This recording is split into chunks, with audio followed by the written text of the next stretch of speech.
Hello, I hope you can hear me clearly. Today we're going to be continuing our discussion of Aristotle's Art of Rhetoric.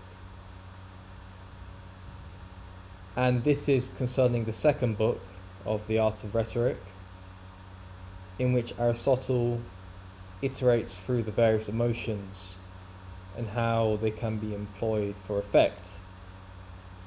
For emotions are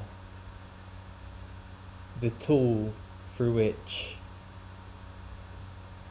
influence and persuasion is attained in speech making. The two emotions we'll be going through today are kindness, and then after that we're going to be looking at pity.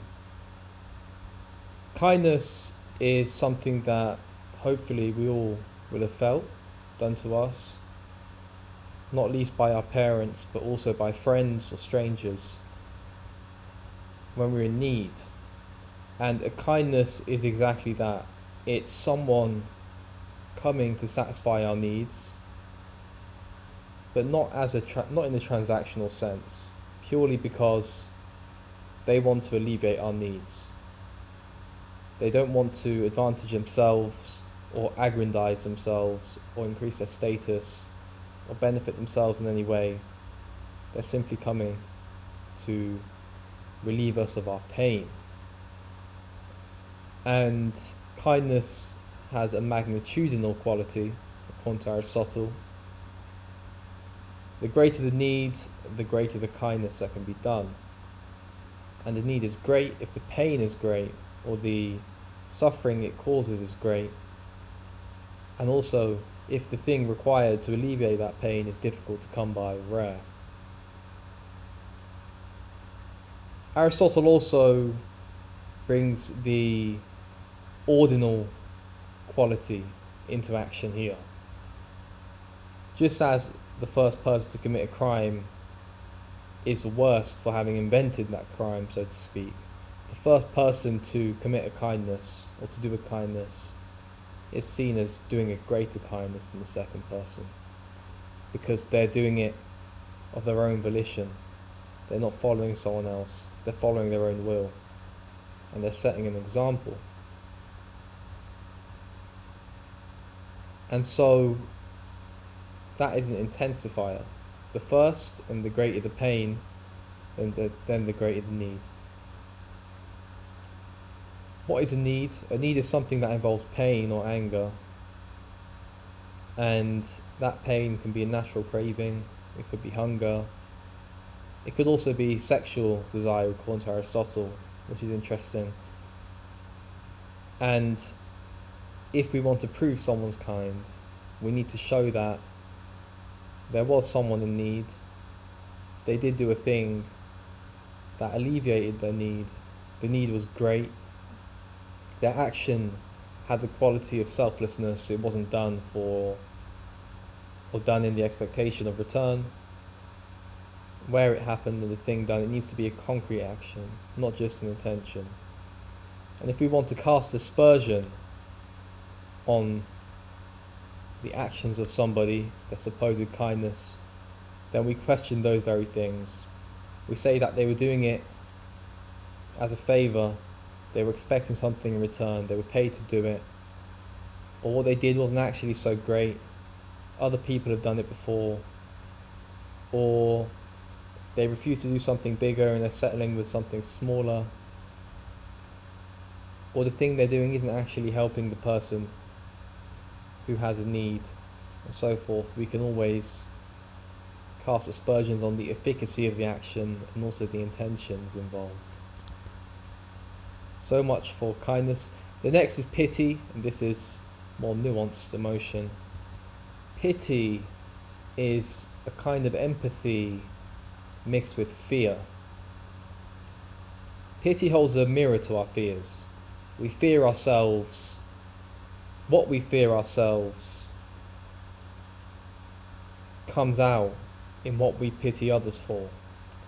If we pity a disabled person or an elderly person, at the brink of death or incapacitated, that reveals a fear in ourselves of being elderly or being near death or being disabled. It represents the notion that it could happen to us. And that pity not only shows solidarity with the pain of another, but it also shows an admission to human frailty, an admission to our position as humans, our vulnerability as humans, our ability to suffer misfortune. Those who know that the world isn't a safe place and that things aren't always good and the best of all possible worlds isn't this world and things don't always go as they ought to for us, we will pity others. And that brings us to the pitiless. Who are the pitiless? They're people who think that nothing bad can happen to them. They're people who believe that they're perfect and therefore have no defects or flaws or vulnerabilities. They're people who have never experienced misfortune, so they could be young or they could be privileged. They're people who have already suffered the worst. They've been broken already, and therefore there's no one in the world that they can have pity on, because there's no one in the world who's experienced something worse than what they've experienced, who has gone through something that strikes fear into their hearts. These are the pitiless people. And also, people that are self-centered don't feel pity, because they aren't able to see the pain of others. They're too caught up in their own pain. And finally, people who are angry or confident will not be able to feel pity. And you see this actually with a lot of entrepreneurs, or you also see it for people who are violently angry, or political extremists, people that commit terrible acts of terrorism, for example. They aren't pitiful people. In the entrepreneur's case, they believe that anything can be accomplished with confidence, or maybe they've suffered so many rejections they don't think they can go for anything worse, or they simply don't see any reason why other people can't do what they're doing, and therefore they don't pity them, because they don't actually believe that these people have a makeup that prevents them from pursuing entrepreneurialism, from pursuing entrepreneurship, from chasing their dreams. And the same is for athletes and warriors. And then terrorists, for example, or people who are moved by anger, they don't feel pity because they think everyone's evil, and therefore the bad that befalls them is deserved. Or indeed, their anger prevents them empathizing or seeing to the future, because pity is about envisioning a future state of the world where we could have the negative quality we see in others, and that is fear. Fear is tied to probability. What is pitiful?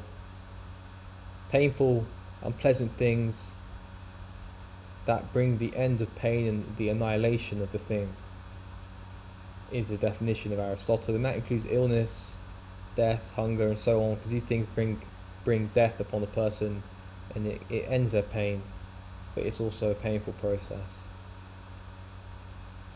The coming of a good when the worst have happened is an interesting point Aristotle makes, and it feels slightly out of place actually. And the example here is a gift arriving for someone when they're gone, or if you send a beautiful letter to somebody, or a letter to a loved one, or a letter to somebody you've scorned explaining that you're sorry, and by the time the letter arrives they've gone or they've killed themselves or something like that. That's an incredibly pitiful situation according to Aristotle. Who do we feel pity towards is the next question. So there's two elements to this. The first is